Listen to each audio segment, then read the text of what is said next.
तो जो source, jamming, छापा, इससे मुक्त चुनाव कराने का जो सपना है इलेक्शन कमीशन का, अगर वो एग्जीक्यूट हो गया तो ये 59 से 100 हो जाएगा देवेंद्र?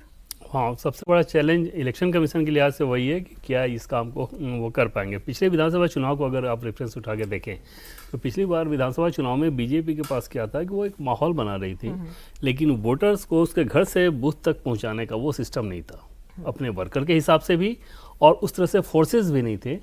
उस बार फोर्सेस के जो डिप्लॉयमेंट हो रहा था उसमें ज़्यादा था, अपने स्टेट गवर्नमेंट अपने हिसाब से सारी चीज़ें करा रही थी, तो वो माहौल नहीं दे पाया था लोग।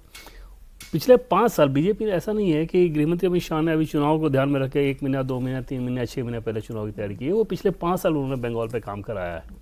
ये अलग बात है कि वो पर्दे के पीछे रह कर वो लोग काम करते थे। कम से कम 300 हार्ड टाइमर अच्छे नेता जो कि पूर्व सांसद या सांसद भी रहे हों, तो वो 3-4 महीने पहले से तो लगातार वहाँ कैंप ही किए हैं। 4 महीने में वो अपने घर भी नहीं गए, और 5 साल में एक कमियाँ जो रह गई थी ना, उसको दूर करने पर इन लोगों ने काम किया। और उसमें जो सबसे बड़ी चिंता वही दिख रही थी वो ये कि वोटर के अंदर का डर कैसे खत्म हो। तो अभी जैसे आंकड़े के हिसाब से देख लें कि अगर बंगाल पुलिस लगभग लाख 1.25 लाख के आसपास अगर है, तो 3 लाख के आसपास पैरामिलिट्री फोर्सेज रहेंगी, और वो पैरामिलिट्री फोर्सेज ऐसे जो कि स्टेट गवर्नमेंट के किसी डायरेक्शन पर नहीं जा रही है, मतलब अप्रत्यक्ष तौर पे भी, कानूनी तौर पे तो नहीं होता है कि सब कुछ चुनाव आयोग संभालता है, लेकिन प्रैक्टिकली तो कुछ और होता था। तो उन सारी चीज़ों को किया गया, और वही आपको नजर आएगा एक बड़ा फर्क। हालांकि टीएमसी के सामने ओवरऑल दोनों फेज मिलाकर अगर आप देखें तो उनके सामने एडवांटेज ये है कि लगभग 80 सीट से वो अपनी काउंटिंग शुरू करेंगे। हाँ, लेकिन बाकी जो 214 सीटें हैं वहाँ टीएमसी के लिए इस बार बड़ी मुसीबत होने वाली है, वो बहुत मशक्कत उनको करनी पड़ेगी। यानी माहौल तैयार है, अब बात यह है कि वो छापा, सोर्स, जैमिंग, ये सब करते हुए आप किस तरह से अपने वोटर को सुरक्षित तरीके से आप बूथ पर ले आए, और बूथ पर भी सब कुछ ठीक ठाक चलता रहा है। वो जो लंच आवर वाला काम है वो सब नहीं हो, तो अब तभी सोचो आप पिनाज कि कोविड के दौर में पिछला विधानसभा चुनाव होता है और 82% वोटर टर्नआउट हो जाता है। हाँ। किन लोगों ने वोट किया? 82%। नहीं, आज भी टीएमसी के एक नेता से मैं एक दूसरे शो में मुखातिब हो रही थी, तो वो इतने ओवर कॉन्फिडेंट थे कि आपको पता नहीं है 80% से ज्यादा का वोटर टर्नआउट होगा, रिकॉर्ड टूटेगा और हम जीतेंगे। इस बार परसेंटेज तो अच्छा इस लिहाज से होगा कि जो टोटल नंबर ऑफ वोट्स थे वो तो कम हो गए हैं, और बाकी फ्री एंड फेयर इलेक्शन अगर हो रहा है, वोटर के अंदर कॉन्फिडेंस दिया जा रहा है। बहुत सारे वीडियो आपने देखे होंगे कि फोर्सेस के लोग गांव में जा रहे हैं, गांव में जाके इस बात को कह रहे हैं कि आपको किसी से डरने की जरूरत नहीं है, जो आपको डराएगा उसको हम लोग गाड़ देंगे, या इस तरह की बातें कॉन्फिडेंस देने वाली, बूस्ट करने वाली भी चीज़ है, तो उन सबसे बढ़ेगा।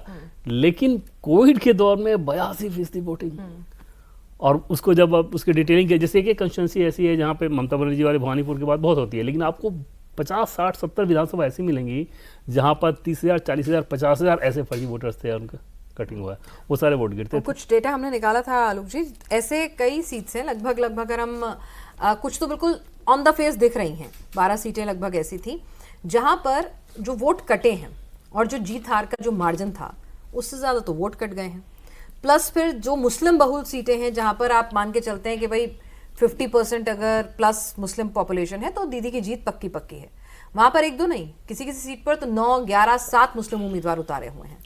तो ये तमाम चीज़ें जो हैं ये और ज़्यादा डैमेज और डेंट कर सकती हैं, और यहीं से बीजेपी के लिए कि भाई ठीक है आप हारेंगे तो हम जीतेंगे, चलिए हमारी अपनी जीत अगर उस वोट बैंक से नहीं भी हो रही है तो आपको हराकर तब हम जीत जाएंगे। देखिए, मेरा ऐसा मानना है, ऊपर से परसेप्शन जरूर लगता है, लेकिन बीजेपी जिस ढंग से काम कर रही है, अमित शाह और मोदी का जो माइंड है, वो किसी भी कीमत पर ये नहीं देख रहे हैं कि वो उतना वोट काट रहा है तो होगा, हमें इतना मिलना है। अच्छा, अपना उस टारगेट को ज्यादा ध्यान में रखना मतलब है। वो डिसरप्टर पे डिपेंडेंट नहीं है। हाँ, मैं ठीक है, उससे अपने आप हो रहा है, वो तो सुविधा होती है ना, ठीक है, वो लड़े तो उसमें आप ज़्यादा नहीं कहा जाता ओवैसी उनके हैं, बी टीम है, ये टीम है। इसके पहले एक बात और मैं जोड़ना चाहता था SIR को लेकर के, आज भी ये बार बार उठाया जाएगा। मैंने ममता को भी छोड़िए, मैं पुराने समय के उसमें कम्युनिस्टों का जितने बड़े पैमाने पर वोट का मैनेजमेंट होता था, कुछ हद तक धीरे धीरे बीजेपी ने वो काम किया कि उस पर तो अपने जो नाम है, शाखा में कौन गया था, वो कि उसके भाई कौन है, बंधु कौन है, सबको जानते थे।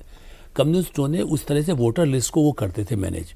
उनका भी 25 साल जो राज रहा ना, वो खाली बहुत ऐसा नहीं था कि कांग्रेस खत्म हो गई थी या दूसरा नहीं था। असली में उन्होंने जिस ढंग से काम किया, कांग्रेस धीरे धीरे लूज करती गई ना, कांग्रेस का एक समय तो कांग्रेस थी। इसलिए मैं कह रहा हूँ कि वही चीज़ फार्मूला ममता बनर्जी ने जो बोगस वोटिंग वाला नाम रखे, वही लोग वोट डाल पाए, इस बार उसको काटा गया है।